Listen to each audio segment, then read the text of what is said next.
Hello, and welcome to another episode of Elemental Physics. Today's topic, physics in air. Today we will be exploring the change in energy due to drag. I'm Georgia, and this is Kaylee. So, Georgia, what exactly are we doing today? Well, today we will be examining drag on a falling object. Drag is a reactionary force. As an object moves through a medium, air in this case, that medium exerts a force on it, drag. When the deceleration of drag matches the acceleration of gravity, the object will reach its constant and terminal velocity. And in order to determine the drag, we will be examining the conservation of energy law. The equation we will be working with is E before equals E after. In this case, the gravitational potential is converted into kinetic energy. The energy is neither created nor destroyed. It's conserved. So, in order to determine drag, we will be dropping a toy dog with and without a parachute. Using the slats on the side of the house, the mass of the object, and the time of the fall, we can determine the object's velocity and the distance dropped, and thus their kinetic and gravitational energy. On a side note, we will be measuring the object's terminal velocity when we work with the parachute, as that is going to be its final velocity. Note how here the object falls faster and faster due to gravity.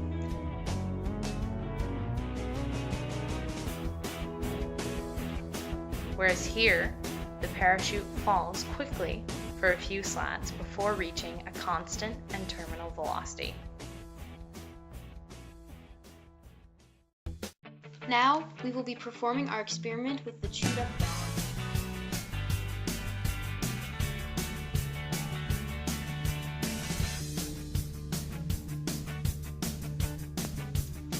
For our calculations, we started with the dog without the parachute, calculating its final velocity. We started with trial 1. Using the equation velocity final equals velocity initial plus AT, and zeroing out the initial velocity since it's 0, we found the ending velocity, and we found that to be approximately 6.56 meters per second. Then we performed trial 2, and we found that velocity to be 6.174 meters per second. Finally, we found our average of the velocities to be 6.37 meters per second.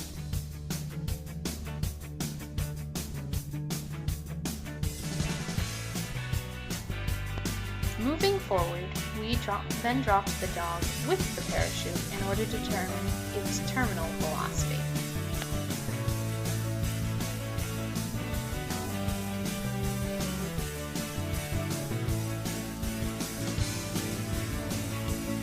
This time, for our calculations with the parachute, we use the equation, since velocity is constant, velocity equals distance divided by time.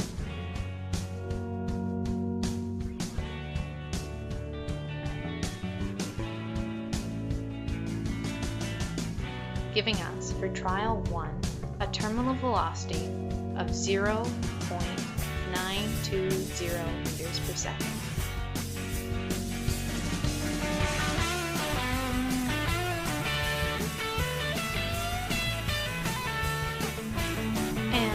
Trial 2, we found it to be 0.936 meters per second.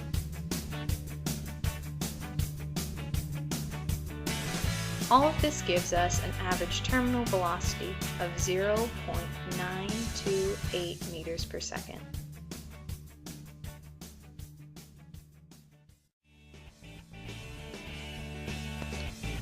Now, we're going to find the loss of energy due to drag. The equation we will be working with is energy before equals energy after. We will start without the parachute. The gravitational potential energy plus the initial kinetic energy, which is 0, is equal to the final gravitational potential energy, which is 0, plus the final or terminal kinetic energy, plus the energy lost due to drag.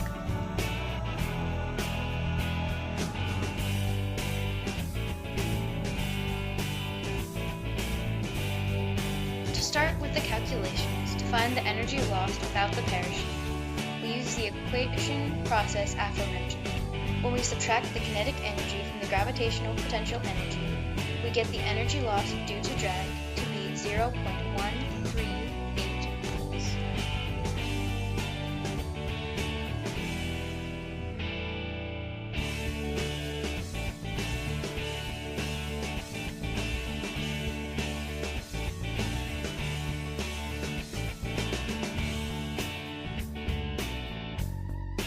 And with the parachute, we use the same process, except with the terminal velocity instead of the final velocity, as well as the combined mass of the dog and parachute dropped from the same height.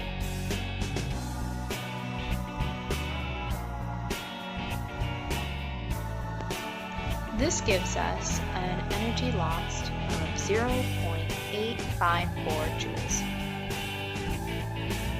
As you would expect, comparing the energy lost with the parachute and without the parachute, the energy lost with the parachute is much larger than without. 98.456% is lost with it, and 27.22% is lost without.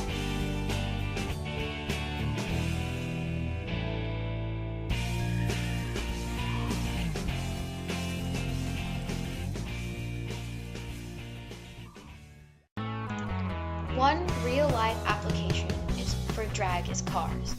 Cars depend on drag greatly because less drag can help with gas mileage. The teardrop shape is the best for gas mileage. Planes follow a similar idea. They work to reduce drag in order to improve their gas mileage too, and more importantly to stay airborne. Planes fly because more air goes under the wings than over, so getting it lost is important. One last application for this, and debatably the most important, is that this saves the physics students from having to use that horrible drag equation because we can find the change in energy and find the energy lost due to drag. Next time on Elemental Physics, fire!